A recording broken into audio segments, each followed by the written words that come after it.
everybody, and welcome to Historic Holman Stadium, scene of a high school baseball playoff game today on June 1, 2019. It's Bishop Girton versus Bedford in the quarterfinal round. I'm John Collins, along with Tom King. After what was not a beautiful spring, we're off to a nice start in June, Tom. Yeah, I said to Billy Chapman, the Bedford coach, I said, where was this weather all spring? He goes, it doesn't matter, it's here today. So we get it. We get He's it. in game mode. We had it for North-South, too. We had a good day for North-South that Saturday afternoon 2 weeks ago.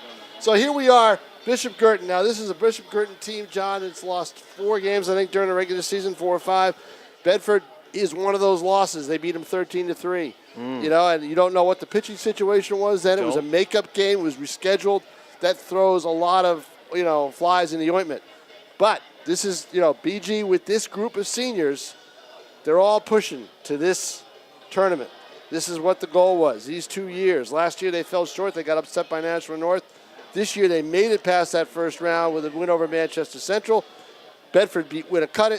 So here they are. And don't forget, in 2016, Bedford beat them. I think the score was 22-4 in the finals, where there was no 10-run rule. Yeah. So this is going to be an interesting day. Now, history. Steve McClendon, BG's number 2, is on the mound. A little bit of a lineup change. Alex George, who normally either catches or DH, opted not to play today. Don't know why, don't know what the reason is, don't know if he's hurt, don't know for sure, but he is not in the lineup. So there goes your cleanup hitter for BG, and who knows? So that's the story right now. They're shorthanded already, so they moved some pieces around. They've got Brett Anderson, who normally plays first, the Gatorade Player of the Year. He's out in the outfield today. Matt T-Ball is at first base. Just a little bit of a juggling act. But McClendon, who pitched an inning the other day just to get loose, it's his bullpen day. He's out there today to start in this game. And he's pitched pretty well this year. The last time I saw him pitch was against Exeter. He lost 4-1, but he deserved a better fate. They didn't hit for him. And BG, John, they're as good as they hit, like any high school team. I think they're as good as they hit. If they hit today, they'll be fine. If they don't, I don't know. Bedford always is a tough stumbling block. A nemesis. In all sports, BG and Bedford in the postseason just seem to be always on a collision course, no matter what the sport is. Yes, it does. And, we're caught up in Stanley Cup Finals fever, excitement this time of year. But every game in the New Hampshire High School Baseball Playoffs is a Game 7. It's one and done. Single elimination. Single elimination tournament. So it's always a big deal, and it's always every mistake, every pitch, every at-bat. It's always critical. And, Tom, let's not beat around the bush about the next game. It's going to be a winner of 15 seed and a 10 seed because of the quirky stuff that happened on the other side of the bracket against Portsmouth and Dover going at it today. This is going to be a game where if you get by it, you think you might have a path to the final. Can never look at it that way in the baseball tournament. BG if was you're the coach, but if you're the announcer. BG was that team in 2016. Yeah. Oh, yeah, that's right. They were the low seed that ran the table. They went the table all the way to the finals when they met the juggernaut in Bedford. So you never know. You can't think that way if you're BG. But it is a big game. There's no debating that. Right here in front of us, Bedford against the Bulldogs against the Cardinals. We're looking forward to it. This is a younger Bedford team, if I'm not mistaken. They've got 1, 2, 3, 4, 5 seniors on this team. They usually are loaded with seniors. BG, on the other hand, 1, 2, 3, 4, 5, 6, 7, 8, 9, 10, 11. 11 seniors on this roster. But the big omission, though, glaring. The big omission is George. He won't be playing. The senior catcher. Yep, exactly. Yeah. Well, we'll miss him. But we'll see what Mr. McClendon has to offer today as the big right-hander throws his warm-up tosses here at Holman Stadium. 311 down the right field line, 307 down the famous left field line with a low red brick wall. A nod to the old Nashua Dodgers. Bedford had a rough start to the season. They were 1-5 at one point. Right, and they just turned the table and recovered very quickly. And Bishop Girton, much the opposite start to the season. They started 11-0, John, but that's the thing, 11-0. But over their last, 7, 8 games. They lost 5 of those. 4 and 5. Yeah. So they've been 4 and 5 in their last 9 games. Right. Well, actually 5 and 5 because they won the tournament game. So they come in at 16 and 5 overall. See, I think it was a very difficult spring for the teams who had to get 20 games in on their schedule. If I'm an AD, I don't schedule 20 games after this year. That's optimistic. I just think it's too difficult to do with this weather. Unless you want to play every day. But you have pitching rules. So, it's baseball. You can do it. But the ones who play every day don't have pitching rules. And you've got innings rules. So that's the difference. Yes, sir. So here we go. All set. Bedford will lead off the visiting team role in this one. A 7-inning contest scheduled for. Of course, they will play extras if tied at the end of 7. And Master McClendon's first pitch bounces in the dirt and goes to the backstop for ball 1. Leadoff hitter for Bedford is their center fielder, Michael Pratt, wearing number 12, left-handed batter. He's got a 1-0 count in his favor. 2:05 game start time here, right on the outside corner with the paint. 1-1 is the count. McClendon working quickly. Hard hit grounder at the shortstop. Up with it to first in plenty of time. And Pratt is retired. Solid fundamental play at short by Aiden Coyne, who will also be the leadoff batter when it's Bishop Girton's time to bat. So taking that pitch from Stephen McClendon to the left side of the infield, Pratt is retired on 4 pitches. And a strike, kind of a two-seamer with some tail action. 2 left-handed batters to start the game for the Bulldogs. And jackknifing away from what looked like a slider was the second baseman for Bedford, Zach Fletcher. That just missed the outside corner. Must have been low, actually. It was over the plate, but down. And it's 2 balls and 1 strike as Stephen McClendon's working both sides of the plate. That one's low also. 3 balls and 1 strike to the 2-hitter in the order for Bedford. Top of the first inning, 1 out. Bishop Girton playing Fletcher straight away at all positions. Ground ball toward the first baseman. And a easy play, unassisted. 2 ground balls to begin the game.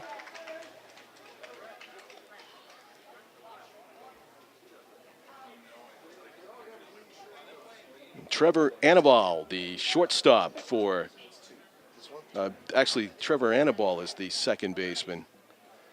Can't go by the numbers on the back. Like I just did. Ground ball toward the hole and into left field for a base hit. First pitch swinging, Annabal. But 3 ground balls, which means McClendon's getting the ball down low. So that's big for him. Yeah, he's definitely been right around the plate, now just about everything. Now with the cleanup hitter up, do you try to possibly steal and take the bat out of his hands, maybe? Have him, not a bad thing to have him lead off, but you'd rather have him at the plate with a runner at second. Jared Nykum, another left-handed batter for Bedford. They've had 3 out of the first 4 top of the order hitters bat in the left-handed batter's box. McClendon working that outside corner to the lefties with some success, up in the count 0-1 as he peeks over his shoulder at Annabal. It does not go. That was a changeup that faded away. Was well off the plate, but Nykum chased it. And you got to be careful here at 0-2. So yeah, very modest lead over at first. Ground ball toward the second baseman. Steps on the bag to end the inning. Couldn't be any easier. No, 4 ground balls and 3 outs. They strand a runner. And get the cleanup hitter off the books. That's right. For the next inning. So 4 up and 3 down, and we go to the bottom of the first. No score here at Holman. John Collins along with Tom King welcoming our Bedford viewers on BCTV. There was a game played at 11 o'clock this morning in this round in this tournament, and Londonderry defeated Pinkerton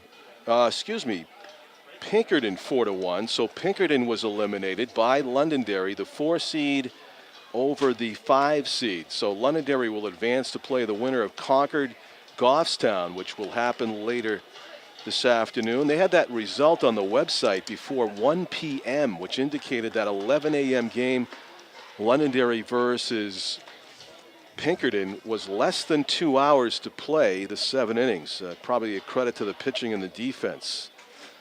As we get our first look at the Bedford pitcher,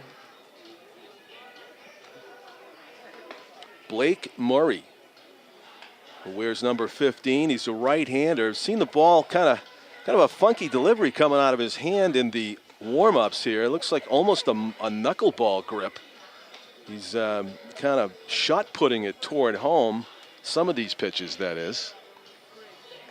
That's it again. It's very funky release of the ball. It almost looks like it's coming off the top of his knuckles. That one was high, but that had something on it. So he does have a fastball. Something to think about for the on-deck batter, who in this case will be Aiden Coyne, the BG shortstop, batting leadoff here for the Cardinals.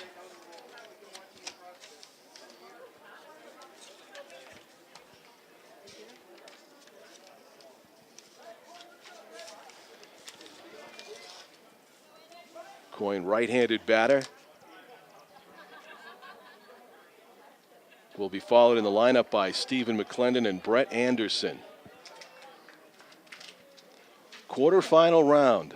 Bishop Girton earning their way here with a 6-2 win over Central on Thursday. Coyne ahead in the count, 2-0 to begin the bottom of the first.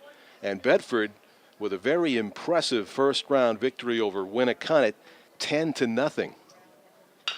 Top toward third, and way out in front was Coyne. He was obviously swinging away on the 2-0 pitch, but not the ideal 2-0 pitch I think you look for, which would be maybe a fastball, something straight middle. That was a change-up looking thing away.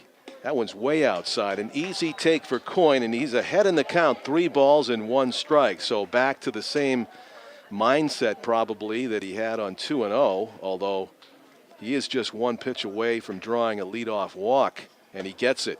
Another easy take for Coyne that was way outside, and he's on board. Aiden Coyne with good speed aboard in a 0-0 game at this point.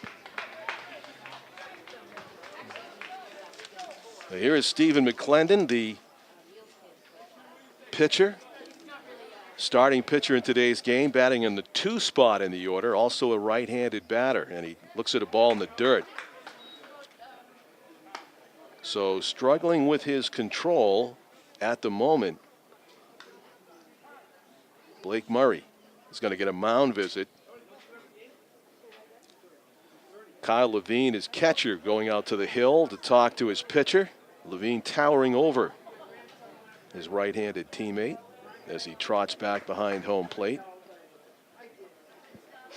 Levine looks like he's towering over everybody. Number 24 behind the dish.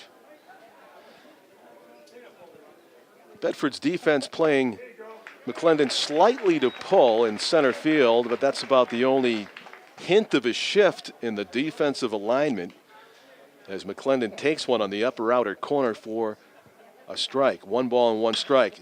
Down the right field line, a little bit late on the swing, but nearly produced great results. It's a foul fly. Goes well beyond the bullpen here at Holman Stadium, which will be home to the Nashua Silver Knights for the 2019 summer season. Very soon, very shortly. Pitch is way outside for a ball. In fact, June 4 is going to be a very busy day here coming up on Tuesday. They got the annual Education Day game. A lot of school kids will be in attendance for the Nashua Silver Knights. And then Holman will host the semifinals, plural, as there will be a game at 4 and a game at 7. The winner of this game will play the 4 o'clock contest against the winner of Dover-Portsmouth, which is also going on today, but a little bit later at 4 o'clock. Throw to first base. It was kind of a unusual delivery to first base. Whipping it around his body without turning all the way by Murray. Takes a peek. There goes the runner. He got a decent jump. That's going to be lofted to right. If he catches it, it's double play. Instead, it drops.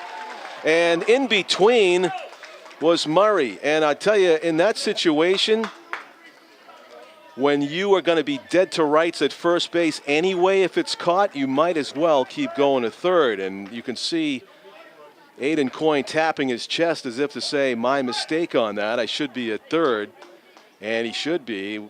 A better read, too, on a Texas leaguer to right field. He would have seen that Bedford's right fielder had no chance to catch that. And it's first and second now with nobody out instead of first and third. We'll see if that plays any role in plating a run here for the Cardinals. But they have a great opportunity with their three-hitter up there to do some damage early in this one. Fouled back to the backstop. A little bit anxious there on a pitcher's pitch.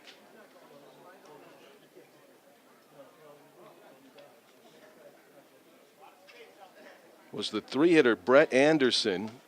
Healthy hack for the left fielder for the Cardinals. Not the greatest pitch to drive. Well placed by Murray. The 1-1 on the way. Ground ball toward the second baseman. They could get two. Throw to second for one, to first base. Safe at first. Good hustle by Anderson. A very close play. That's a play that if it was at the major league level, they would definitely take a look at it just to see if the umpire got it correct. Nobody's arguing the call at all, and I think he did, just eyeballing it from this distance up here in the Holman press box. So nicely turned by Bedford, just great hustle by Bedford's three-hitter Anderson.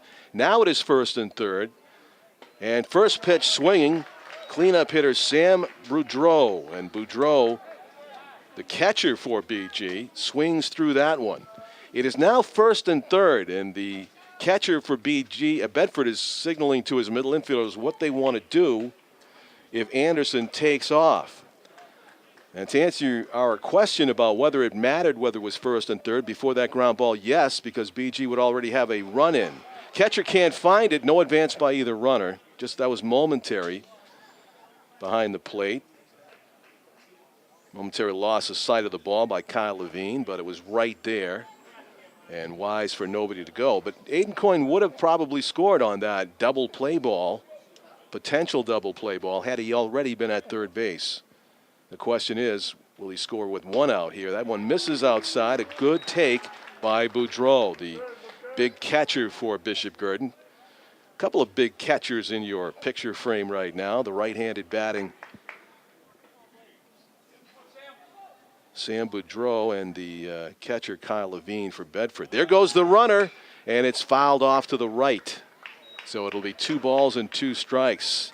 Key pitch sequence coming up here. Blake Murray, the Bedford starting pitcher, in a jam in the bottom of the first inning of a scoreless game here in this tournament contest. 7 innings, single elimination format.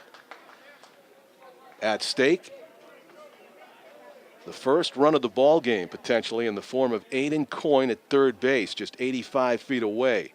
In the dirt outside, good block by Levine. Not running on that one was Anderson. Taylor Prue is on deck, the right fielder for Bishop Gurdon. He would love to see his teammate, Sam Boudreau, knock in the first run. There goes the runner, outside, taken for a ball. Hesitation by the catcher. I think he might have had trouble getting out of his glove, or else it was ball 4 anyway. No throw was necessary. Coyne holds at third base. We've got the bases loaded now and 1 out. Taylor Prue is up. Number 17, playing right field today for the Cardinals. Golden opportunity here for BG to take a lead. They lost to Bedford in their only meeting of the regular season, 13-3. That's a high curveball, looked like, that just Murray did not get near on top of. And Levine had to stand up to receive it. 1 ball, no strikes. The pitch. Hard ground ball, 1 chop. He's going to come home with it. Out at home 2 outs. Coyne is forced out at home plate, and Bedford is 1 out away from getting out of a giant first inning jam.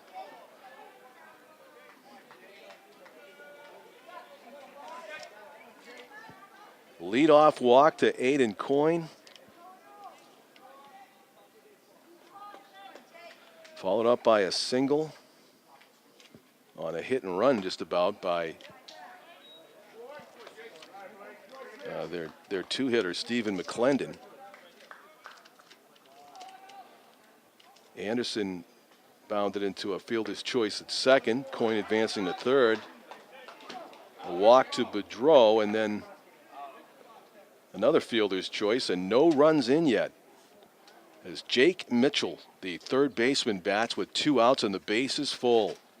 Takes it on the outside corner. Borderline call, and Murray gets it. Instead of 3-0, it's going to be 2-1 to the left-handed batting Jake Mitchell in a key spot here. Hard hit ground ball toward the right side into right field for a base hit. They're going to wave home the trail runner, but he wasn't paying attention and wasn't really running hard enough. And the third base coach is going to have a little talk, I believe, with Sam Boudreau about going harder into the bag. BG coach clearly wanted him to score on the 2-out single from second base. Instead, it's just the 1 run. And coming through in the clutch was Jake Mitchell with the second hit of the inning for the Cardinals. Batter now is Matt Deball, the first baseman. Still a great RBI opportunity with 2 outs. That one's high and a good take. It's 1-1. Bases are loaded with Cardinals as they've nearly had the whole lineup come to the plate here in the first inning. 8-hitter on deck. There's a ball in the dirt. 2 balls and 1 strike to Deball.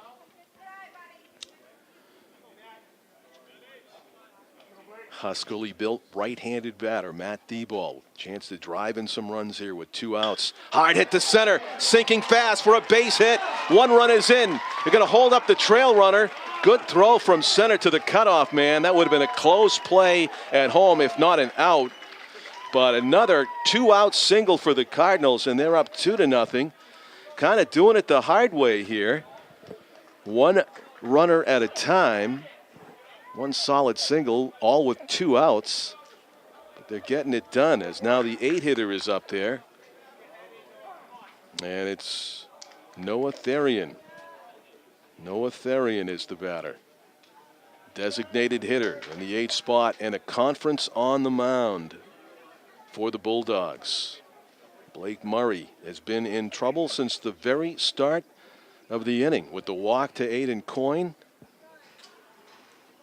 Bedford nearly turned a double play in the middle of all that, but the good hustle by the trail runner Anderson to get on base and make it just a fielder's choice was a key to keeping the inning alive till later when they got 2 2-out clutch base hits to plate some runs. 2-0. Bishop Girton has jumped out ahead in this state tournament game. Single elimination, having lost to Bedford earlier in the season 13-3. At that point, their record was 11-2, the Cardinals. They do come in here the higher seed. Pitch. At the letters for a strike. Up and in. Noah Therian, the 8-hitter in the lineup, batting as the designated hitter in this one. Looks at a fastball outside, and it's 1 ball and 1 strike. Blake Murray kicks and throws way outside, kind of shaking his head after that one.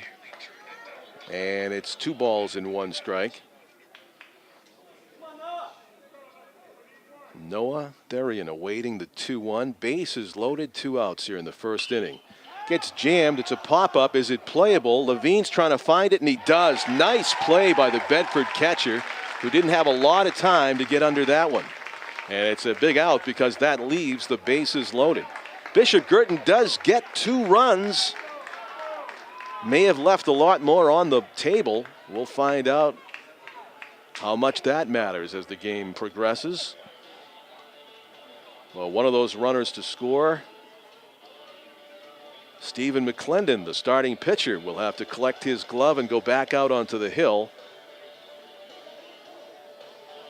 to continue to try his skill against this Bedford lineup. It'll be the 5, 6, 7 hitters due up for the Bulldogs here in the top of the second inning. McClendon's got his choice of baseballs to warm up with.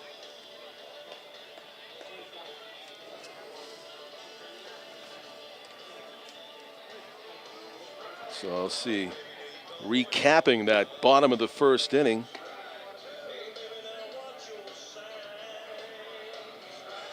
For Bishop Gurdon, the leadoff walk to Coyne, single by McClendon, fielder's choice by Anderson, walk to Boudreau,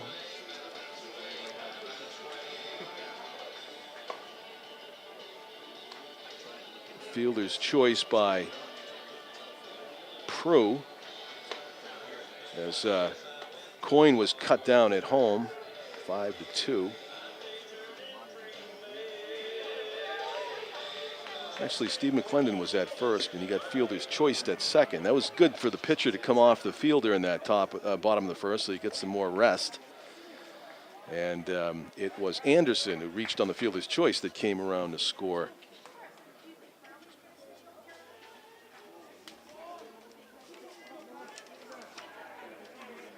So clutch singles, though, in that inning for the Cardinals.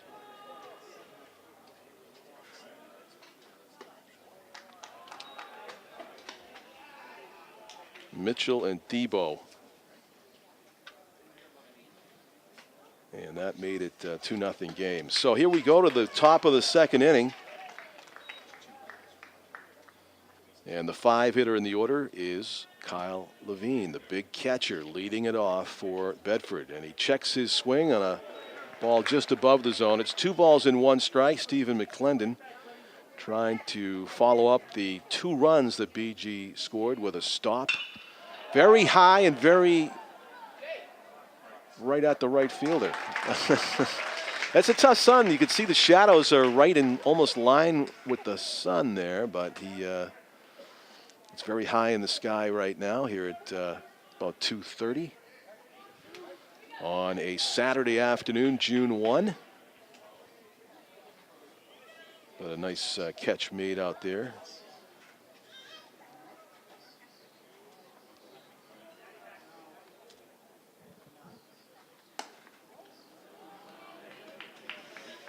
Ball 1 to the 6 hitter in the Bedford order. Taylor Prue, the right fielder for Bishop Gurdon, making easy work of that. That's strike 1. So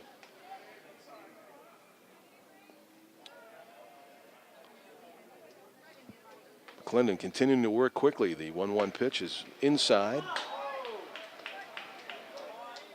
Avery Mousseau, the right fielder for Bedford, has the count in his favor. 2 balls and 1 strike, one of many left-handed batters in this lineup for the Bulldogs. 3 balls and 1 strike now as McClendon tries to reset and not lose the batter, as they say, by walking him. Stevens' pitch is right there on the outside part of the plate. A little bit of a grimace by Mousseau, who thought maybe it was outside with the tail movement on the ball, but no. The 3-2. Swung on and missed, strike 3. It looked like it might have been low, but Mousseau was going after it, and he goes down swinging.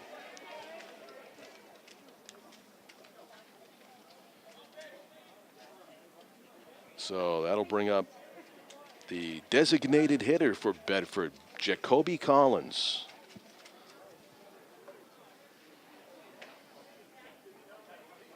Ground ball softly back to the pitcher. McClendon's going to run it over underhanded, and that is the out that ends the inning. A very impressive 1-2-3 inning recorded by BG pitcher Stephen McClendon, and we go to the bottom of the second.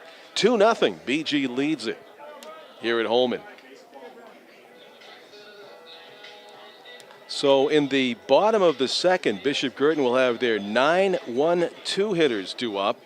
Another bite at the apple for the top of the order for Bishop Gurdon, who sent eight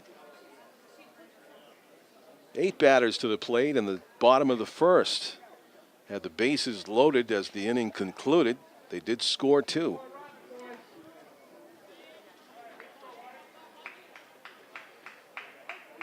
So this will be Ryan Bue, the center fielder for the Cardinals. Ryan Bue, B-U-E. I believe it is. Is it Ryan Bue, Tom? Bue, yeah. Yeah, Bue. So the strikeout, the second out of the inning, Yeah. all set up by that low fastball call that I thought was a ball. I thought it was a strike. Yeah. Well, I was right. I was closer than you were. Oh, you were? I was right down there in the corner. You thought it was low. I thought it was low. I thought the argument was about whether it was on the plate or not. I thought it was low. Yeah. So what did he do in the next low pitch? He had to go after it. He had to. He felt like he did. Right, exactly. But he was even more out of the zone, though. But if McClendon, right? yes, it was. But if McClendon gets that low call, it's going to be a tough day for the Bedford hitters. Right. And 3 balls and 2 strikes. Yeah, he's obviously having a problem with the strikes. Yeah, because this is the 9-hitter, Tom, and you got to get him. The thing is right, when you don't throw that hard, which he doesn't normally, it seems. You know, you got to command the strike zone. If you're not able to, you're in big trouble. Oh, there it is. Yeah, he's got. I think he's not long for this game. Blake agree. Murray doesn't have it. It appears in this one. Leadoff walk for the Cardinals here in the bottom of the second inning. That'll bring the top of the order back to the plate. Yeah, you just walked number 9, so. And it's Aiden Coyne who walked to begin the offense for Bishop Gurdon in that bottom of the first inning. Tell you what, Bue has the biggest lead I have seen in quite a while in high school baseball. He's got, as they would say in the old artificial turf days, 2 feet off the. Yeah, he's going. He's got a great lead and a good jump and a better throw. Ryan Levine with a laser shot, the second, and he guns down Bue by a lot. That ball was on the bag.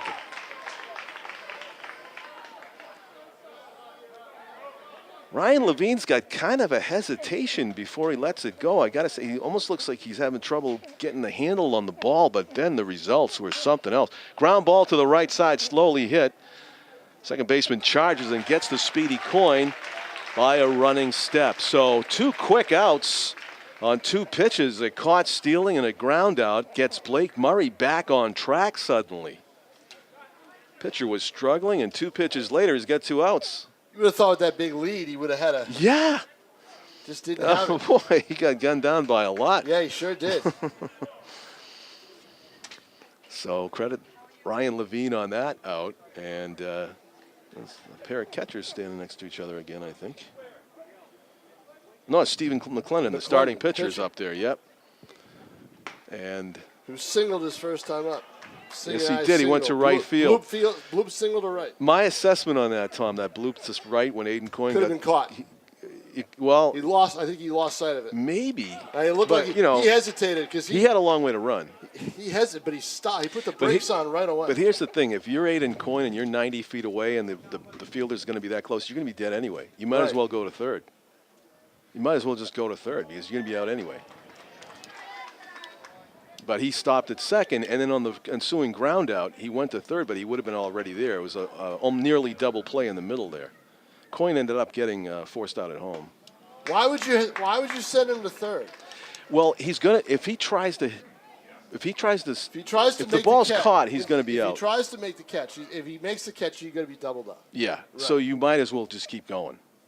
It doesn't matter. I disagree. Why? See, why create an out?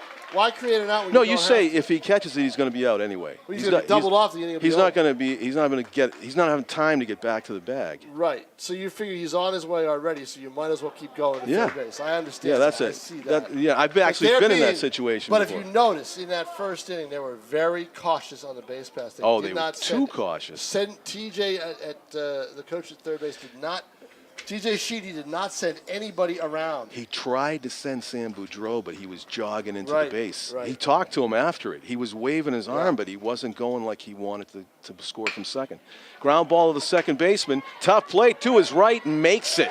Nicely done. Bedford showing off the defense in this inning. The second That's a big one. Yeah, that was not an easy play. No, that's a big one. And Zach Fletcher to his right. Yep. And Blake Murray gets new life on the mound. Yes. New life. We thought he was on the ropes. Totally. Yep. See, what I do with Coyne, I bunt him. I have him bunt. Bunt for a base hit. Yep. Make Bedford That's make an a play. idea. Yep. And then you get your big hitters up 2, 3, 4, 5, and you get something going. Instead, it's a caught stealing and 2 groundouts. And 2 tough plays for Fletcher at second base. He had to charge one to get the speedy Coyne and then go way to his right on a sizzling ground ball to get McClendon. So 3 hard-earned outs for the Bedford Bulldogs. They've got to feel good about themselves going to bat here in the top of the third. Of course, now the pressure on Steve McClendon not to let the bottom of the order have anything, to not let the top of the order get back up here until the 4th inning maybe. As he's going to be working to, I believe, the 8 and 9 hitters. 8, 9 hitters, and then you go one. So you need 8, 9 out, and then you don't want to give Bedford that early second look. Right. In a 7-inning game, that's huge. As we mentioned, earlier game, 11 o'clock, took less than 2 hours to play. They had posted the results on the website before 1 p.m. I wonder if we could be so lucky with that. 4-1 win. I got another game to go to after this. Oh, you do. Jam shot toward the third baseman, and he's up with it. Whoa. Good grab by Thibault to keep that in the infield. And one up, one pitch, one down here in the That's just it. top Make of your the third. pitches economical if you're McClendon. So A high school kid gets tired fast, John. They show it right away. So when it happens. So Nick Davidi, the third baseman, was retired there with that ground out. And here comes Ryan Giuliano, the first baseman for the Bulldogs. Takes one in the inside corner. Gives the umpire kind of a look that he thought it was inside, but it's 0-1. He is the shortstop for the Bulldogs, Giuliano. Where's number 3? He's down on the count as working both sides of the plate was McClendon, right on the edges. Inside, outside, 0-2. As they set up on the outside corner again, it's down the middle, but a mishandle, and he's going to be on. Yep. E1. Let the 9-hitter on. You're going to want that one back. Yep. Guarantee it. You cannot open the door against this Bedford team. Ouch. Yep, that's an easy play. And instead, what happened? He backed up on it. A little bit. Yep, and that cost him. Hits the mound. When it hits the mound, it can make any kind of bounces. Charge that ball. Go right after it. Of course, as you can see, there's that dirt strip between home plate and the mound, and it kind of wreaked havoc with that ball as McClendon was a bit hesitant on it, stayed back a bit, and the ball played him, as they say. So Giuliano's on first in a 2-0 game. Bishop Girton with that lead, and back to the top of the order. Laden with left-handed batters for Bedford. Michael Pratt is the hitter. They would love to get on the scoreboard here in the third inning. That's a fastball that misses away. Second time through for the Bulldogs.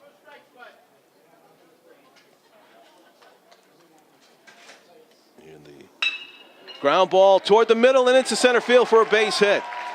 First and second as Pratt bangs one through the middle.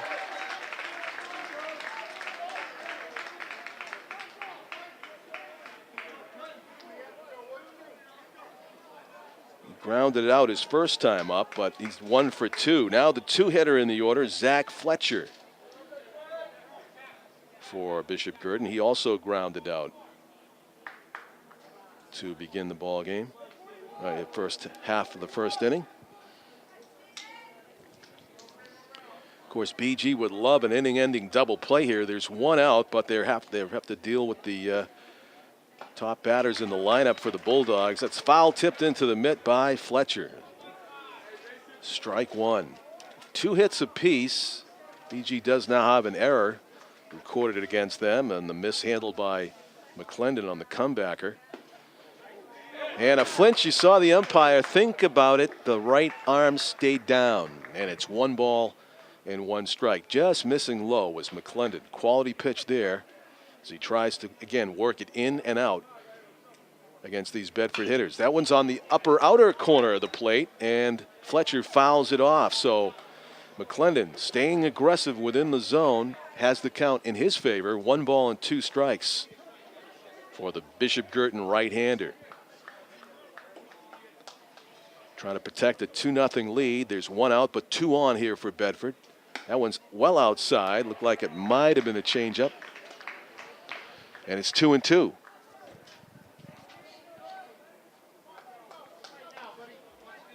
Bedford with Ryan Giuliano, the 9-hitter at second base, and Michael Pratt at first. That one also misses outside, and it's 3 balls and 2 strikes. Let's see if the Bedford coaching staff will dare start the runners here with 1 out. First and second on a 3-2 pitch. They stay put, and that's ball 4. They'll walk their way full. And that's the 3-hitter now, Trevor Annaball, who singled sharply to left his first time up, batting with the bases loaded. A chance to tie it up with 1 swing here, or better. For Trevor Annaball, who plays second base for Bedford, but batting in that key 3 spot. Bases loaded. McClendon staring down the gun barrel here. That one's high. And a pitching visit, a mound visit for the Cardinals in a key spot in the game. The heart of the order due up for the Bulldogs, trailing 2-0. McClendon in the heart-pounding jam here. Bases loaded and 1 out. Leading 2-0. Of course, the potential tying run standing at second base in the person of Pratt. Michael, who runs well, leadoff batter in the order for the Bulldogs.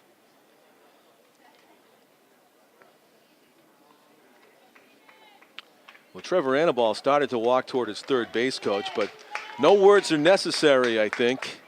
With a 1-0 count and your 3-hitter up there and the base is full in a tournament game, he just needs hard contact. And McClendon, of course, hoping that he gets a miss hit or him to hit it right at somebody. That's high. A little adrenaline on that fastball. 2 balls and no strikes, and nowhere to put him, as they say, as Trevor Annaball awaits the pitch from Stephen McClendon. That's a nice one on the outside corner, 2-1. Even if you're swinging away on 1-0, 2-0, 3-0, that's not the one you want to go after. And they're going to go right back to the corner if they can get it. And it's a foul. Another good pitch from McClendon. Working the outside corner with something on it. Not an easy ball to square up for Annaball as he fouls it off to the right of the seating bowl here at Holman Stadium. A beautiful Saturday afternoon, June 1 of 2019, a key spot in the game. 2 balls, 2 strikes, 1 out, bases loaded. Bishop Girton leading 2-0 for the moment. The 2-2 pitch on the way, and just getting a piece of that.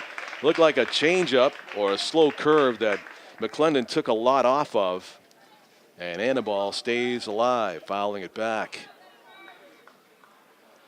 Fielders trying to stay on their toes here. What could be a really key sequence in this game. Middle infielders for the Cardinals would love to turn 2 in an ideal scenario. The pitch, very hard, high, and foul to right, and we'll redo the 2-2 again. McClendon not wanting to go full on the 3-hitter for Bedford. Has been working that outside part of the plate pretty good since he got to 2 strikes. 2 balls and 2 strikes. We'll do it again. Stephen McClendon, the long set, now is going to reset as he steps off the rubber. High drama moment here at Holman. The pitch popped up foul back of us.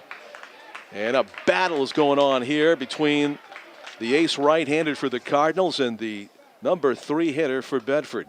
Stephen McClendon versus Trevor Annaball.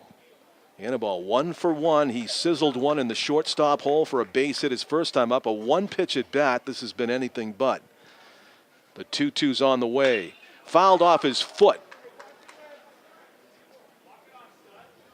And the traditional walk it off advice shouted from the Bedford dugout as everybody gives Trevor Annaball time to recover from that, but he seems to be already ready to go. Quick mound visit. Umpire went for a walk. Asked him if he's all right, and he digs right back in there. Annaball stands right on top of the plate. His right toe, his big right toe might even be over the line in front of the catcher. His hands are over the dish. He is just daring McClendon to come inside. He missed high. Strike 3, he got it. What a pitch by Stephen McClendon. It might have been a curve, a changeup or something that had some gravity to it, and it came down in a spot where it was called strike 3. Annaball thought it might have been high out of the hand, and he got fooled. So caught looking, 2 down, bases loaded. McClendon to face the cleanup hitter now, and he paints strike 1. Great pitch by Stephen McClendon. He's made about 6 great pitches in a row, but can he get out of the jam? Jake Nakami has a chance to do damage, and he's out in front of that changeup. And right now, McClendon is dealing, as they say. He's got an 0-2 count in his favor. Will he dare to go after Jared Nykum and try to strike him out on 3 straight pitches? Let's see. The 0-2's on the way, and he missed outside and low. Nykum taking that one all the way. Saw it was outside. Bedford with the bases loaded and 3 batter up there. Caught looking, and now McClendon 1 strikeout away, 1 strike away from getting out of a major jam. And that one just outside. The ump took a good long look.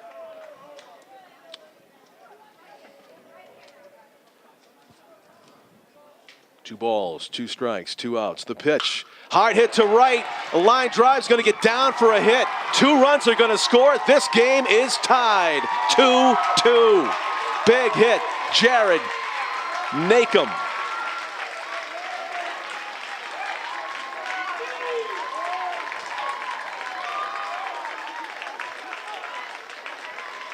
Ball left his bat. There looked like there might be a chance for a running catch coming in on the ball, but it sank fast in front of Girton's right fielder, and it's 2-out magic for Bedford. They have tied this game 2-2, and as Tom mentioned, it is a haunting error now. That it was potential to be a haunting error, and it certainly was, as Giuliano, the 9-hitter, reached on a soft comebacker to Stephen McClendon that he mishandled, and that started the wheels in motion for Bedford's top of the order.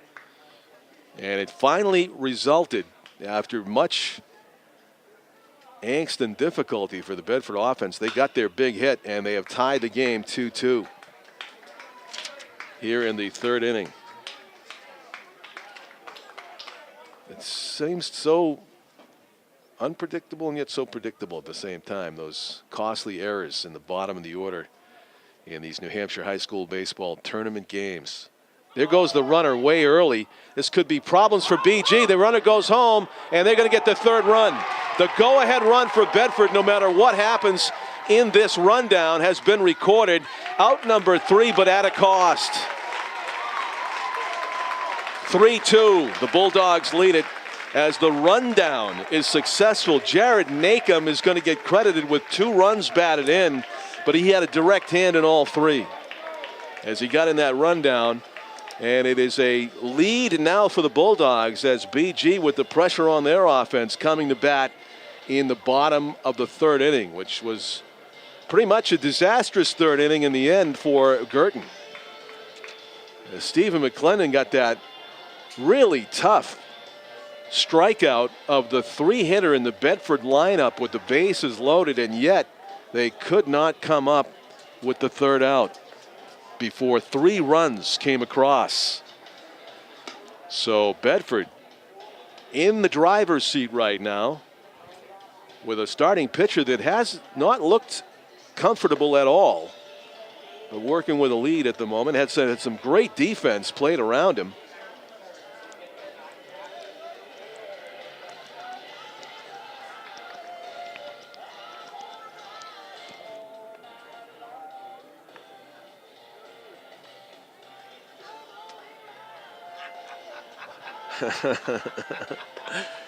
A long, cool drink of water. That's what I'm talking about. Jim McLean's our cameraman here on Nashua ETV. Welcome to our BC TV viewers as well.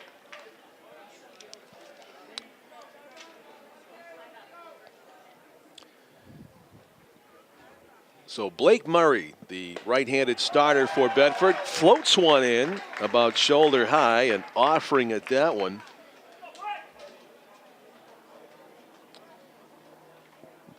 Was Brett Anderson.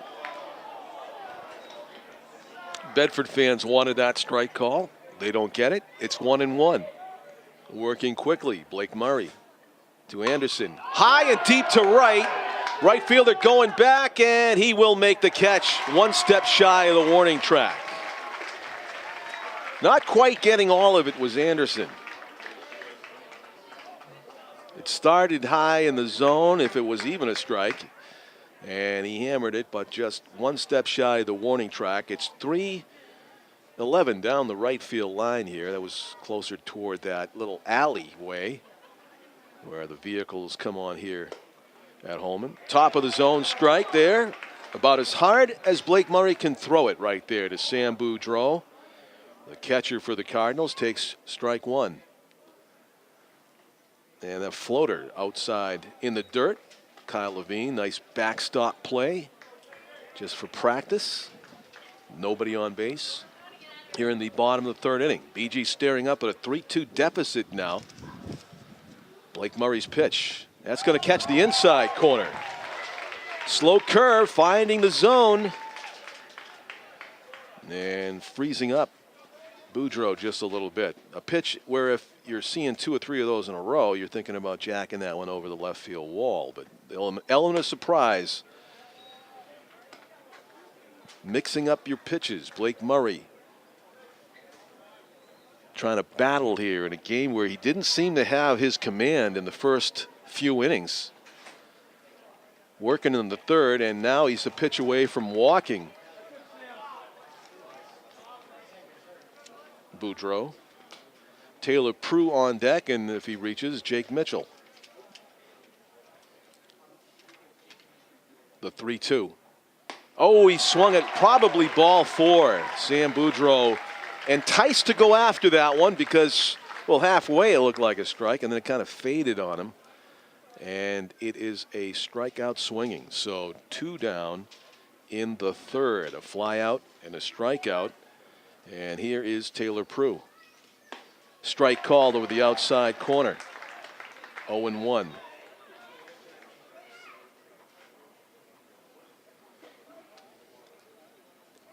Prue talking to the ump for a moment before he gets in there. Well, Ryan Levine, the catcher, set up in the Tony Pena stance where you throw your leg out and kind of sit down looking for it outside on the corner, and he got it up and in, so he didn't get the call. Pulled foul. Some would say that's about all you can do with that pitch. A slow curve inside off the plate. 1 ball and 2 strike is the count. On Taylor Prue. That one's high. 2 balls and 2 strikes. Levine trying to coax his pitcher to keep the ball down. Has not been successful with that. Tony Pena stance I mentioned as the catcher. Not easy to do, too. You have to be young and limber. Strike 3. No argument at all from Prue. And it is a 1-2-3 inning for Blake Murray. That was a third inning like the coaches dream about for the Bulldogs. They put up 3 runs All three coming with 2 out, and then their pitcher, who had been struggling, goes 1, 2, 3 through the middle of the order for Bishop Girton. So a turn of the tables here in this tournament game at Holman as we go to the top of the 4th inning. Bedford batting with house money now, leading 3-2.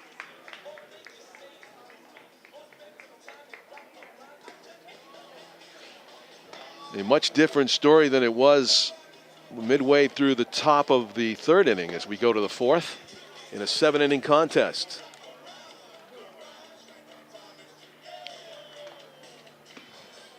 Nice turnout in the stands here at Holman for a beautiful Saturday afternoon contest, a 2 o'clock start.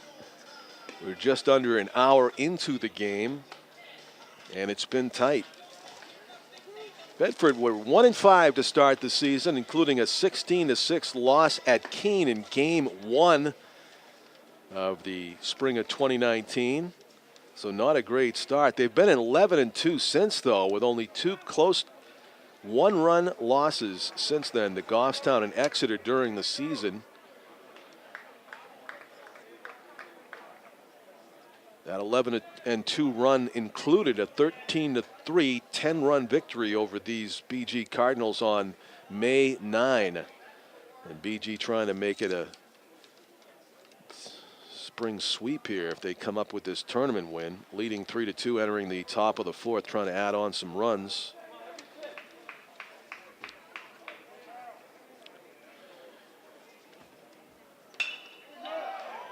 To right, sinking fast for a base hit.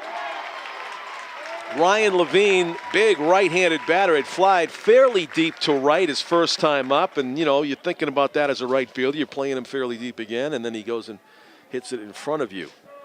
Leadoff batter aboard for the Bulldogs here in the 4th inning.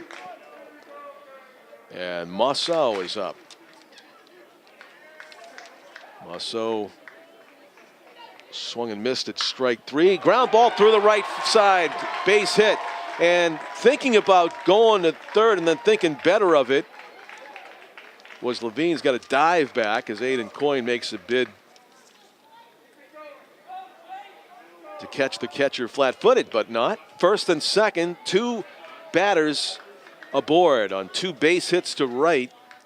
A bloop and a smash of a ground ball to begin the 4th. So Jacoby Collins up there, the right-handed batter. Grounded back to the pitcher his first time up. Takes ball 1. The 1-0 from McClendon, strike 1 in the count. 1-1 to,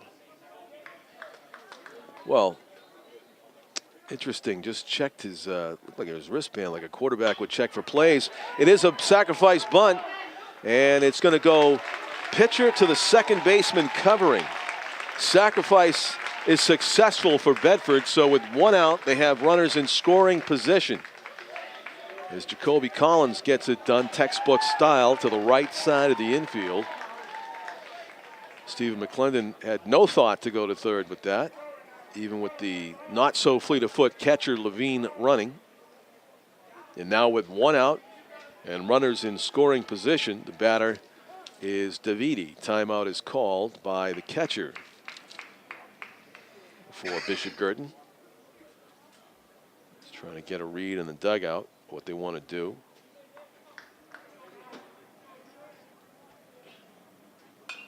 Nick Davidi fouls the first offering off to the right. Screen, 0-1. Gonna watch the Bruins game tonight, Jim? Jim McLean says, oh yeah, and I am too. And we all are into the Stanley Cup Finals right now. For the record, if you're watching this 20 years from now and 10 years from now, what are you talking about? You know, Bruins and St. Louis Blues, Game 3, series tied 1-1. Does not get any more exciting than this. Except for this situation. Infield in, 0-2 count on Nick Davidi. The 3rd baseman for Bedford trying to bang it through the infield and maybe take a 3-run lead here. Up 3-2. Ground ball toward the mound. Knocking it down as McClendon checks the runner, throws to first. A scoop and out at first base. What a nice pick at first base to save a run or runs. There's a lot of territory down the right field line. And if Matt Diebold doesn't dig that ball out of the dirt, there's all kinds of problems. Instead, it's 2 outs and still second and third, and it ends up being a good play by the BG defense. The knockdown by McClendon, a little bit of panic in the throw. He's short-hopped it, but Matt Diebold made a nice dig, and it's a chance here for BG to keep the game where it is. Strike called on the outside corner. Of course, Bedford got those huge 2-out base hits, or 2-out base hit and a rundown to score 3 runs in the previous inning. That one's a strike on the outside corner as well. Kind of a look of consternation from Noah Therian, the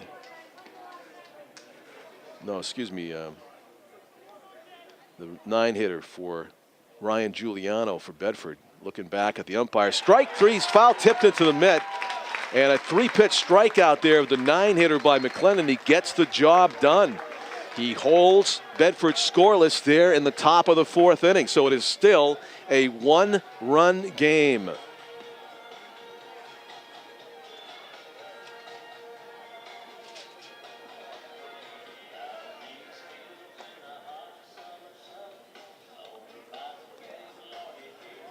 Going to the bottom of the 4th, and Blake Murray is back out there for the Bulldogs. The winner of this one will play the winner of Dover-Portsmouth, a 4 o'clock game on this day where it's just hit 3 o'clock here at Holman Stadium on a sunny Saturday, June 1, 2019.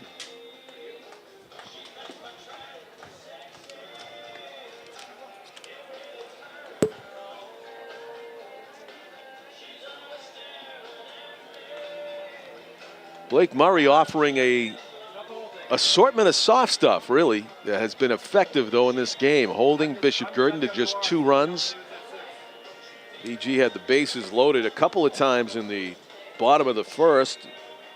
When they sent 8 batters to the plate, they scored 2 runs. They had a great chance to score 3, 4, or even 5 or 6 runs in that inning, but somehow Bedford found a way to limit the damage, and it is been very beneficial to the starting pitcher, Blake Murray. That's a strike on the outside corner.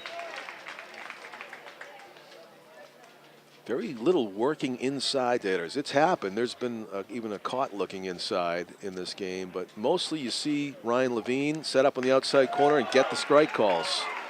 And the same way, the other way for Bishop Girton, they've been working the outside corner well as well.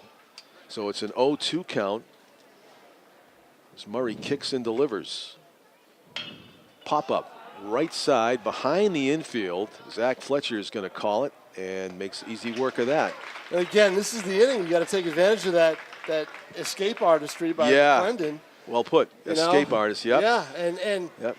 Here's another thing where the lineup changes may have hurt. I mean, obviously the error, opened the door for 300 runs. How much did that haunt? Like you said. It'll kill them, But strike on the outside corner again. The RBI hit was on, I believe, a 2-2 pitch. He had him 0-2. But Anderson doesn't normally play right field, at least not when I'm there.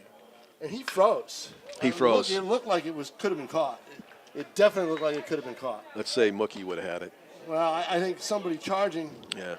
Probably, but he froze. But, yeah, he did. It was hard hit, but it sank was hard fast. Hit, but it was up in the air a long time. It sure was. It looked like it was catchable. Yeah. And Jared Nakem, who hit that ball, got the 2 RBIs. He had a direct hand in the 3rd run because he got in the rundown. Right. Well, that's a smart play. But McClendon should have just let him go to second. Yeah. It was a costly run, costly out. 2 mistakes. One mental, one physical.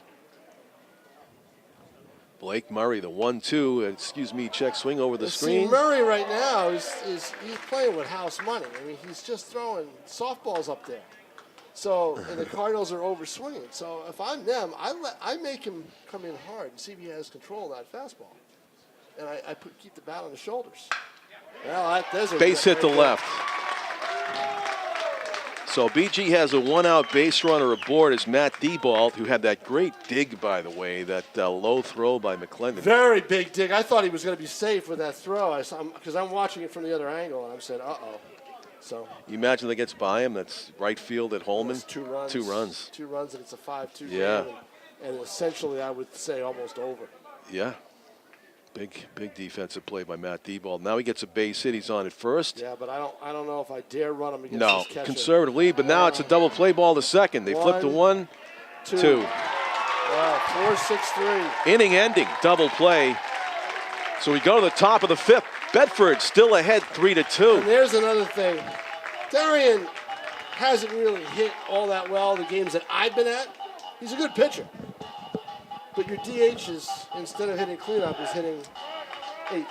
Yeah, and if you missed the open, Tom, you mentioned that they're missing a player. They're missing Alex George, who reportedly, according, told the coach he was unavailable to play today. So he's Southern New Hampshire University bound. I believe he is. Yeah, I think so. But I mean, yeah. But they could use him. He would have started at DH and hit cleanup. The whole lineup would have changed. Yeah. Because what would have happened is Terrian would have been in left. Anderson would have been at first. Yeah. And probably Tebow would have been in right. I think. I'm not sure. I can't say who the right fielder. I'm not sure. Or maybe Poole would have been in right. I'm not positive. Tom, I'm going to tell you this. Wait a minute. I'm sorry. Yeah. Anderson's playing left field. Yeah. So Poole throws on that play.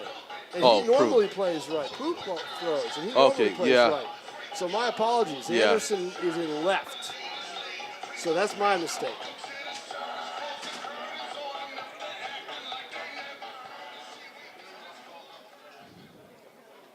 But right field this time of day is a tough sun field. So it's a tough place to play. It is. Yeah, no doubt about it. I guess that's the catch that Andrew Benintendi made off of Bregman in the World Series there, or the ALCS. He came in, he dove, he took that ball off the carpet. See, I don't think that you would have had to dive to make that play. Really? I really don't. That's funny. Here's a tough play right here. A flip? Got it. Yeah, good spring training fundamentals there. Matt Diebold and Stephen McClendon get the job done to get the leadoff batter here in the top of the 5th. But here we go. You get 2, 3, 4, and that's what did the damage last inning. Yeah. Although you had to think with the called third strike, he had a chance and just could not, and an 0-2 on the cleanup man and could not put him away. I mean, Bedford, for those of you watching in Bedford, you know how relentless your program is in terms of the players you have. Strike Athletically, they take no prisoners. They get opportunities. They don't waste them. Interesting, the right fielder for BG is a little bit more shallow this inning, Tom. Working both sides of the plate, Stephen McClendon has the count in his favor, 1-2 on Zach Fletcher, dangerous left-handed batter, top of the order hitter for Bedford. And he takes a ball low. Good bid there. BG fans certainly wanted the punch-out call. They didn't get it. The 2-2 offering is on the way. Swung on and missed, strike 3. So 2 down. This is the McClendon we saw in the first inning. So here's Anibal, who singled sharply the first pitch he saw in this game, his first time up, and then the second time up was just a battle. It was about an 8, 9, 10 pitch at bat before he finally got caught looking for strike 3. And just when you thought McClendon was out of the woods, talked about that big 2-out hit by Nakem. And then the rundown to steal another run. 2-out, 2-strike hit. Yeah. Rope to left. So Anibal's 2 for 3. That's a curveball in the inner half of the plate you could pull easily, and if you can get it sharply hit, then you've got a base hit. So a 2-out base runner for Bedford. And here's Nakem, who roped it to right his last time up. And you see Prue is playing deep again. Respecting that power, I guess. Wants to keep it in front if he can and prevent a 2-out double that would score a run. That one just misses, apparently. 1-0 as Bishop Girton has a pitcher warming up in the pen.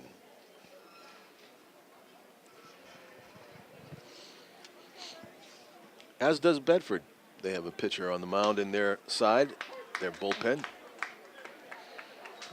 So you would imagine would happen in a single elimination tournament game. Quarterfinal round here. Bedford enjoying a 3-2 lead for the moment. Batting in the top of the fifth. There goes the runner, and the foul off to the left. He'll have to go back. That one bounces down on the concrete concourse here at Holman.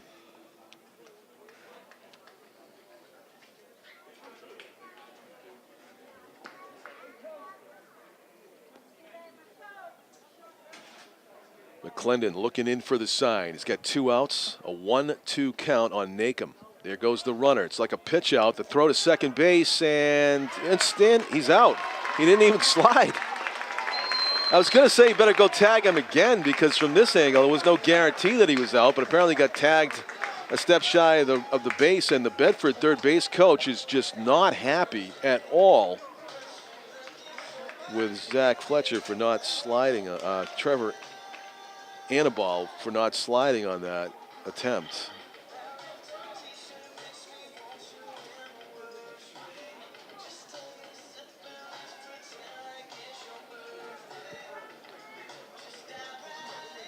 I thought he had the base stolen halfway down the line. It looked like, hey, he's got the huge jump and good speed, and even with a good throw. And there was a little bit of a struggle, it looked like, for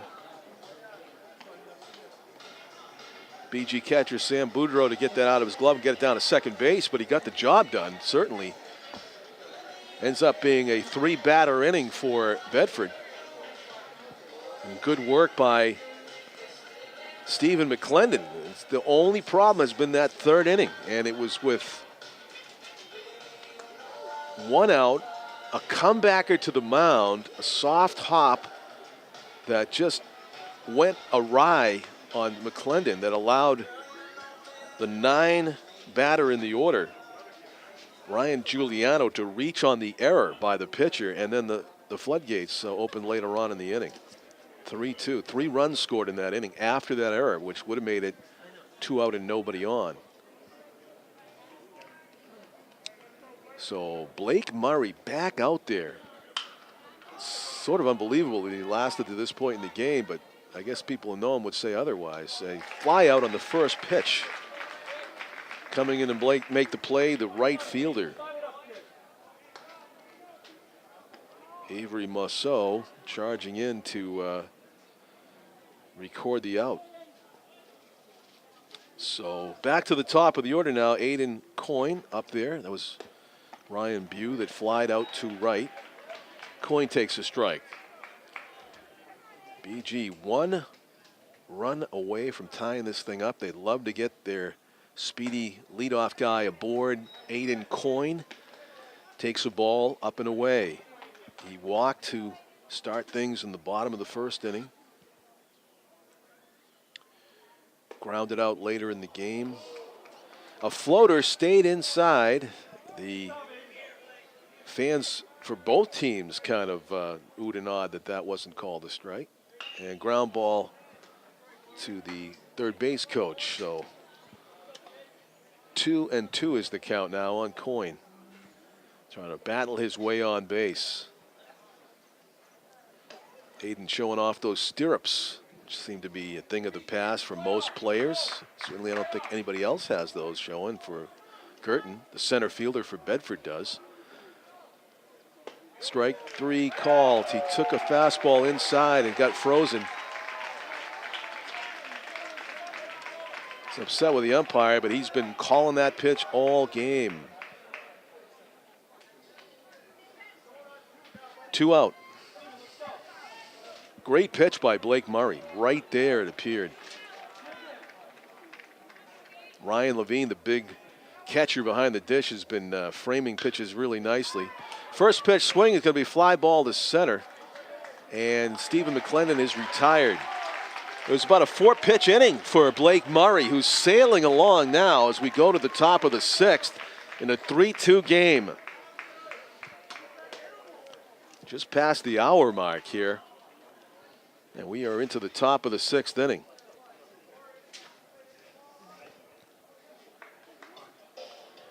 Unfortunate 1-2-3. BG not able to get a base runner aboard. We have a conversation going with the BG coach and the home plate umpire, but maybe about the strike zone, and I'm not sure. Maybe it isn't. The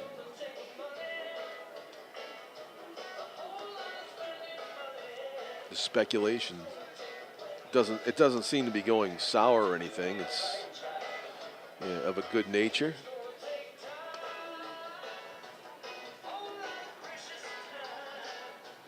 I know in the many games that I've played over the years, players on teams, especially veteran players that have played a lot, you have conversations about the style of umpiring that day, whether the ump's giving pitches on the outside corner, the inside corner, low, high, whether some pitches are getting called more than others, or fastballs as opposed to, say, curves or something. And a conversation in this game would be along the lines of, he's given the corners. He's given that inside corner to righties, outside corner to lefties especially.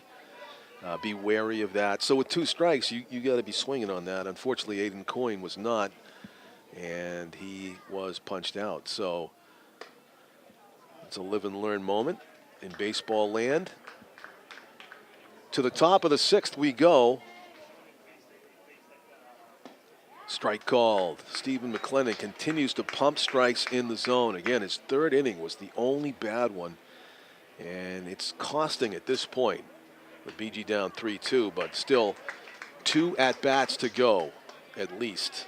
The 6th and 7th innings. As Bedford looks for some insurance runs here in the top of the 6th.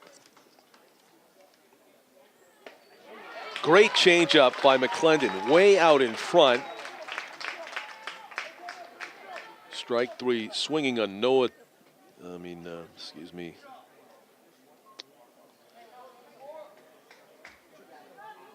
Jared Nykum, who was at the plate when the caught stealing ended the previous inning. So he came back up to lead off here in the 6th inning, and he swung and missed. So Nykum, who had that big 2-out hit, I believe it was a fastball that he laced with 2 strikes, gets way out in front of a changeup, and I think Steve McClendon's thinking that's the pitch I should have thrown when he got the 2-run single, but it's what it could have, should have, always in baseball. 1-1 count on big Kyle Levine. Kyle Levine, the catcher, rips one just over the head of Stephen McClendon, who fortunately ducked out of the way of that missile.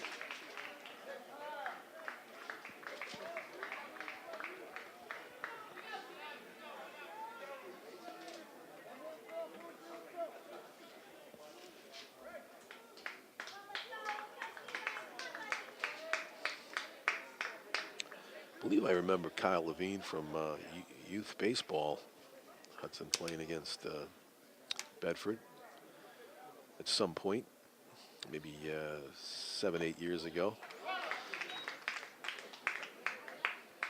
So a foul tip, strike 1. And the batter, Avery Musso, the right fielder for Bedford, trying to do damage with 1 out and 1 on.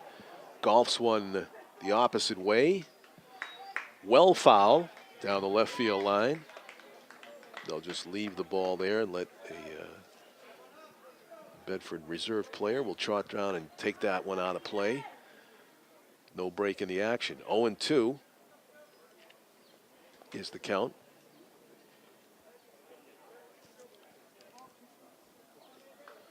On Avery Musso. Kyle Levine, no threat to steal at first base. Swung on and missed. Throw to first behind the runner, and Levine does a good job of diving back into the bag. 2 out 2 strikeouts for McClendon, who seems to be getting stronger here as the game goes along. Of course, with the exception of that missile hit by Kyle Levine moments ago. 2 down, man on first, and the pitch off the foot. You could just tell by the way he chopped it, went straight down, and then started rolling that it went off a body part. So it is strike 1 on Jacoby Collins, the designated hitter. Where's number 21 for the Bulldogs?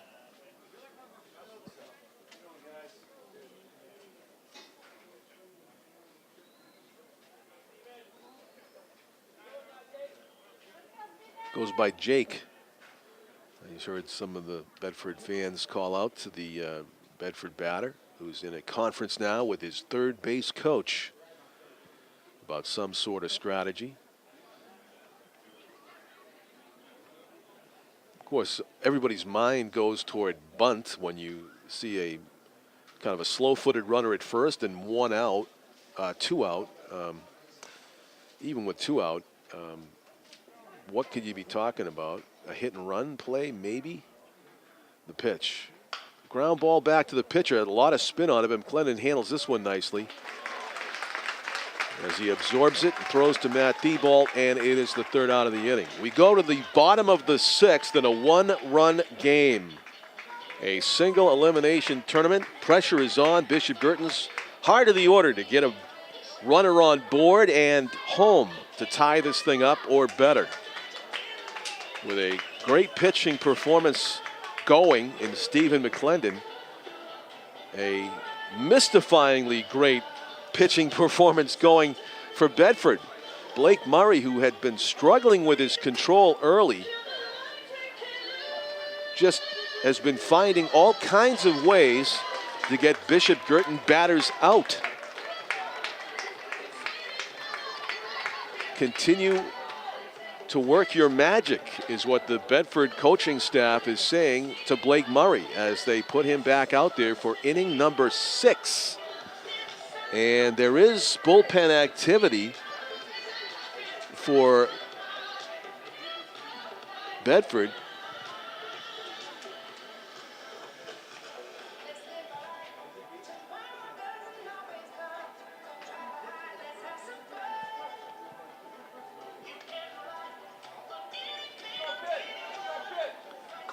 I was watching the Bedford left-handed pitcher that was warming up, and when he completed his warm-up tosses, he spiked the ball like Gronk out there. I mean, he just fired it into the ground.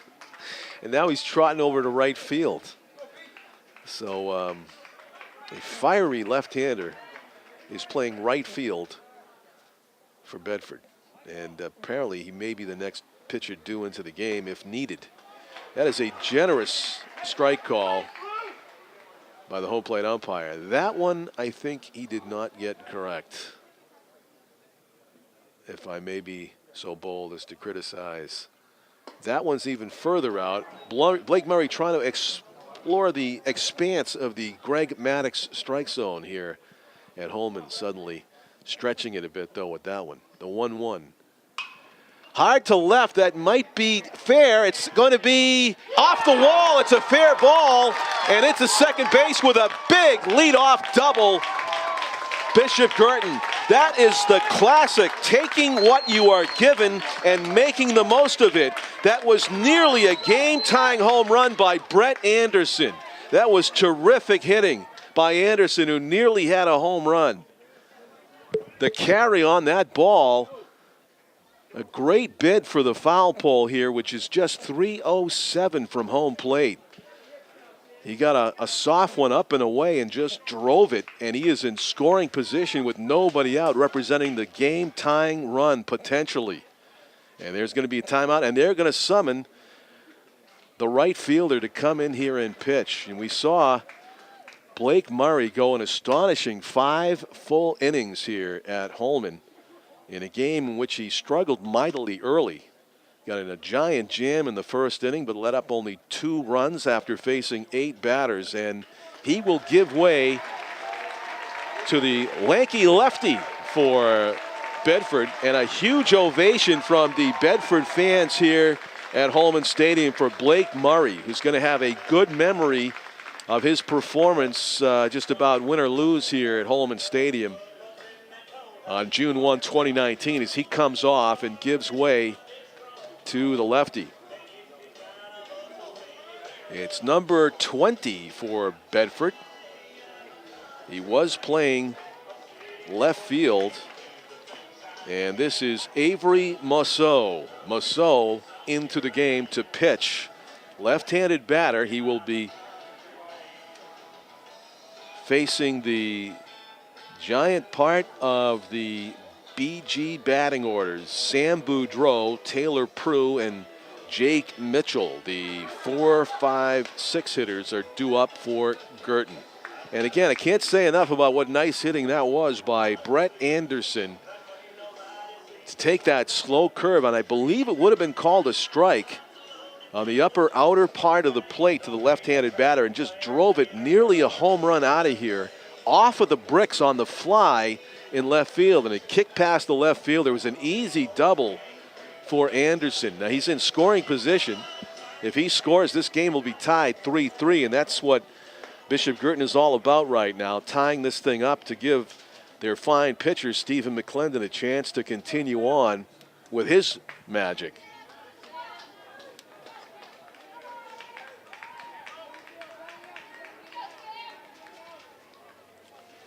So shouts of "come on, Sam." Here we go. Sam is Sam Boudreau, the catcher for the Cardinals, stands in there with a chance to drive in the game-tying run. 7 hits for Bedford, 4 hits, none bigger than at second base. Brett Anderson with that double as they look for more hits here in the bottom of the 6th. Sam Boudreau.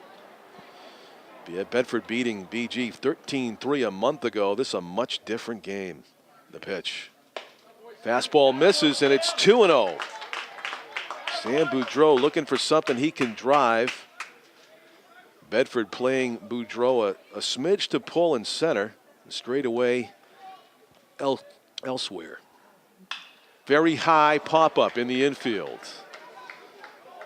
And it's going to be caught by the shortstop. He didn't look all that sure of himself. He actually stole a long look at the second baseman. But in the end, Trevor Annaball puts it away for out. Actually, that's number 3.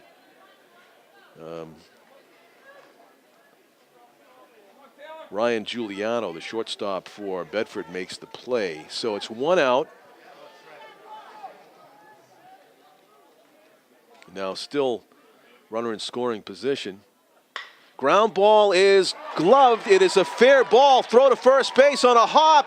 Gets by the fielder. And they're going to stop him at third. That is a situation where if you're playing a little bit more aggressively at second base, you are going to get to third on the throw, and then you'll get to home on the error, the missed throw at first base. But instead, playing it rather cautiously was Anderson at third base, and it is an error by the third baseman. Good job of catching that one to start with, but not able to complete the long throw across the diamond. Nick DeViti with the diving stop. He ended up in foul territory when he got to his feet.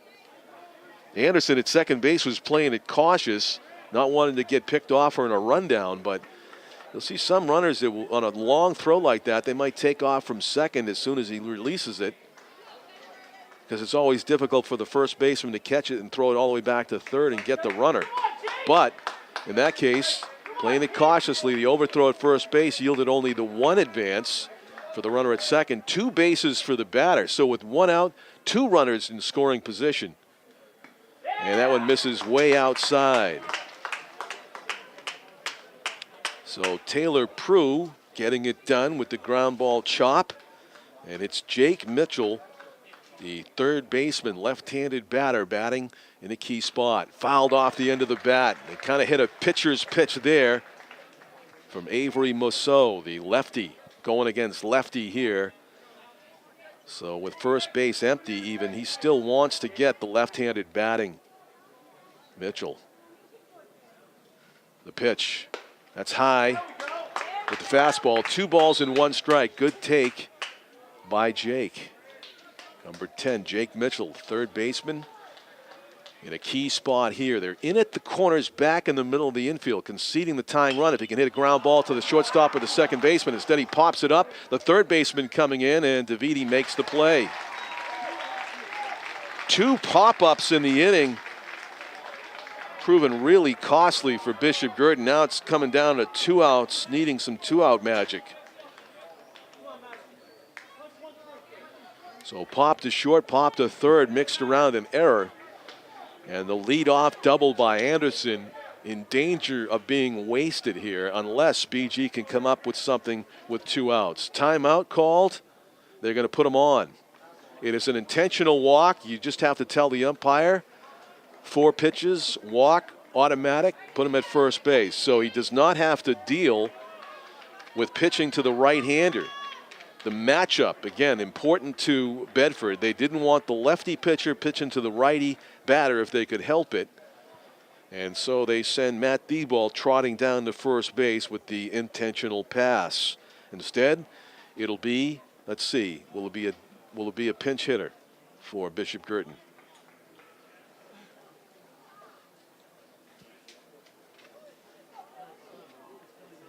I think they're going to get a right-handed batter up there. So in place of Noah Darian, the left-handed batting DH, it'll be number 5, Billy Gagne. Billy Gagne will be the batter. His initials are BG, and he plays for BG.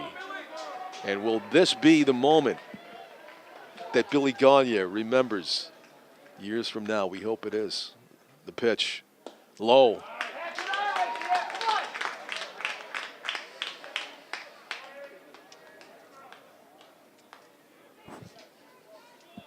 Bases loaded, down a run, bottom of the 6th inning. The 1-0 pitch. Fisted right side, going back for it is the first baseman, and makes the catch. And BG strands 3 runners aboard in the bottom of the 6th inning. Still trailing 3-2. It'll be the top of the order for BG in the bottom of the 7th, but they are needing to stop Bedford in the top of the 6th to keep it top of the 7th to keep it a 1-run game. What a huge jam Avery Musso, the lefty reliever for Bishop Girton, just worked out of right there. A potential tournament game saving performance by Avery Musso. We'll find out later on. But right now, Stephen McClendon is back out there to continue his starting pitching performance into the 7th inning. He has outlasted his counterpart, Blake Murray, but his team trails by a run.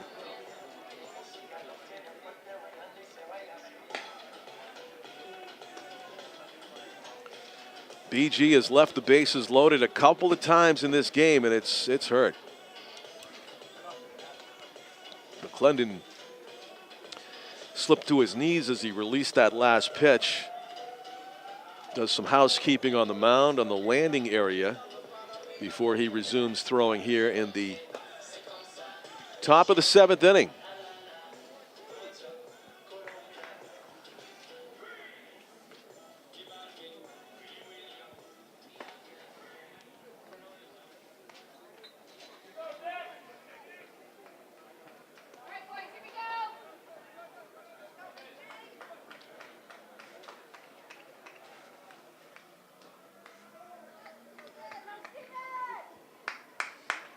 So Bedford coming to bat here in the top of the 7th, looking for some insurance runs. First pitch swinging and banging one into right center into no man's land is Nick Davidi, the 8-hitter in the order for Bedford, gets on base to start things in the 7th. 1 up, 1 pitch, 1 on for the Bulldogs. And now the 9-hitter is up there, Ryan Giuliano, who's going to get talked to by his third base coach. And you've got to be thinking bunt in this situation where an insurance run would be huge. You have your 8 batter in the order on base and your 9-hitter up there. And a sacrifice appears to be in the offing. We'll find out. Both catchers have gunned down would-be base stealers in this game. No slouches behind the plate, so stealing your way on a second, no easy task as the throw goes over to first from McClendon. Sliding back in safely was Davidi.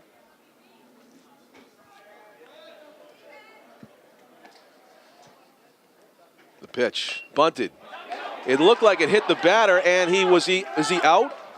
He's out. Yeah, good call. Hit him. Wait a minute, they're going to say he was in the box or not?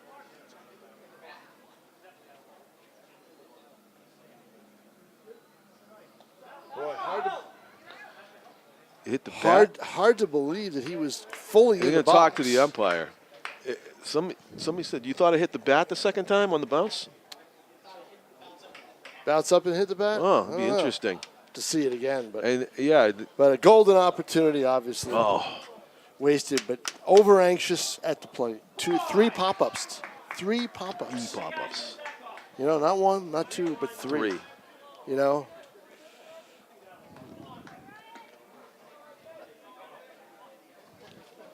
Yeah. You know, with a reliever who, you know, Moso is good, but I mean, if you get him behind an account, you have a chance to do something. Yeah. And they did have him a couple times like that. In on the grass, expecting the bunt this time, but is this still McClendon on the mound? Yes, it is. It looks like they've taken the bunt off. Yeah, it looks like it. 1 ball, 1 strike. And he's bunting this one, though. Kind of surprise bunt method. Squared around real late. But that was the opportunity, it seemed, John. We'll have to see what happens when you get around to the top of the order in the bottom of the 7th. But the big key here is you've got to keep Bedford off the board. If Bedford gets any insurance runs, it's lights out, I think. And that may do it. Second baseman flipped to second for 1 to first base in plenty of time. Yep. Aiden Coyne guns them down on the back end. Yep. 2 out. Top of the order up there for Bedford, but much different situation than when they had that rally when the 9-hitter, soft comebacker with 1 out, mishandle, wheels came off in the 3rd inning. Right. Now he's got a clean slate, 2 outs and nobody on. And that's all you're looking at in this game. Really is. That 3rd inning. It is the story right now. Ball 1. Clennon continuing to mix his pitches, has featured primarily the fastball, but has had a good changeup mixed in. There's a fastball that's topped. He's pitched well. I mean, like I said, a lot of times he's one of those guys that when you go out there, he deserves better sometimes, but he made his own mistake, and that hurts. Yeah. And, you know, Tom, I'm going to say, too, the lack of aggression on the base passes hurt BG, too. So I'm going to go back to the mishandled third baseman throwing first. If your runner at second takes off on the throw, he can score on that. He can score on that, no doubt about it. You've seen many games when that's happened. Oh, sure. Strike call in the outside corner, but he was kind of conservative, and he advanced 1 base, and it ended up, that was the tie run. 2 balls, 2 strikes, 2 out. The pitch from McClendon is in there for strike 3. Another caught looking. Stephen McClendon has been brilliant. All right, John Collins, I am down on the field for the bottom of the 7th, and we'll see if the BG has Tom any King. more life left in them. We'll see if the season stays alive or not.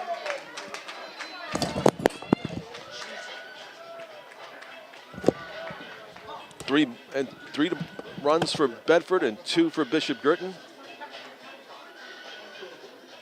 And season on the line here in this single elimination tournament game as they'll have the top of the order due up there. Aiden Coyne, Stephen McClendon, and Brett Anderson.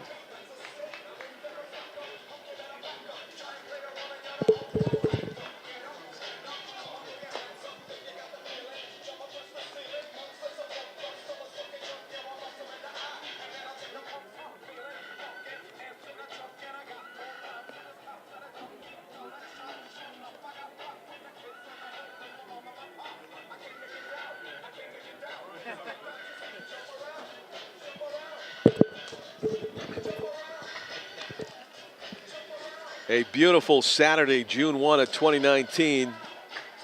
A day on which the Boston Bruins are playing Game 3 of the Stanley Cup Final later on in St. Louis. A series that's tied 1-1 right now.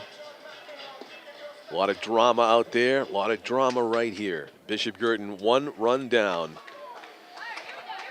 Down to their last at bat here in the bottom of the 7th inning of a 7-inning contest.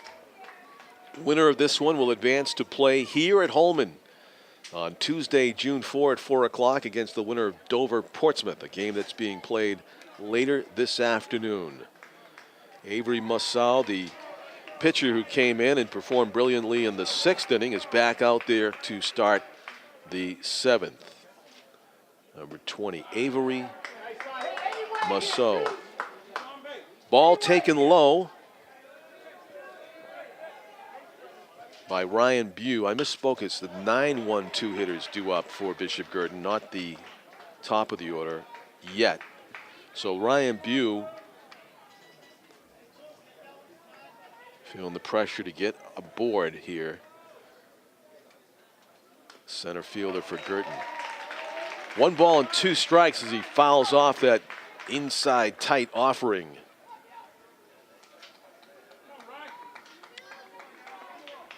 Bedford's outfield playing Bew slightly to pull.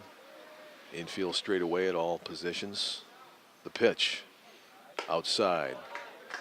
Kind of a waste pitch there on 1-2 by Musso, and it's an even count now. 2 balls, 2 strikes. The pitch.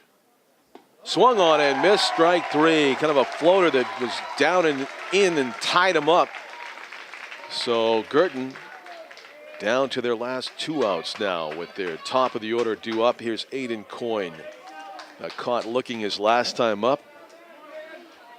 He's also walked and grounded out in this game. Avery Musso kicks and delivers, and it's a strike.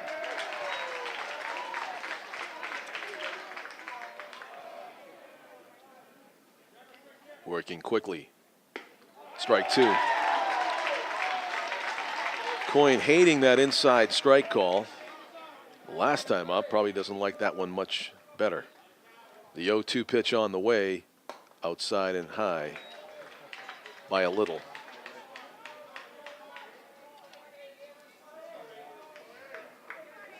The 1-2 pitch is on the way. BG needs a base runner in the dirt. 2 balls and 2 strikes. A tantalizing floater there from Musso, who can throw the ball hard. The 2-2 pitch is on the way. Way outside and high. So will he walk him? Will he give him something to hit? Will he hit it successfully? We'll find out.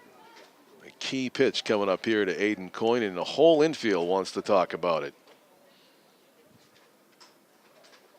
But only the catcher and pitcher get to as they back off. Maybe we want to talk about the Bruins game. I don't know, what was that about?